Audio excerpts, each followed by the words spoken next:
AP, Odisha రెండు రాష్ట్రాలను Hudhud తుఫాను వణికిస్తోంది. అసలు హుదూద్ అంటే ఏంటో తెలుసా? హుదూద్ అంటే ఓ అందమైన పక్షి పేరంట. అవును, ప్రళయ భీకరంగా దూసుకొస్తున్న ఈ తుఫానుకు ఒక అందమైన పక్షి పేరు పెట్టారు. ఇంతకీ ఆ పేరు ఎలా వచ్చిందో తెలుసా? ఈ హుదూద్ పక్షి సాధారణంగా ఒమన్, ఇతర గల్ఫ్ దేశాల్లో కనిపిస్తుంది.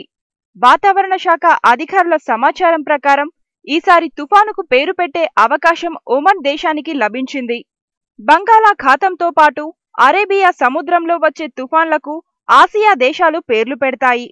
ఒకేసారి రెండు సముద్రాల్లోనూ తుఫాను ఏర్పడితే అప్పటికే ఇచ్చిన పేర్లలోంచి ఒకదాన్ని ఎంచుకుంటారు.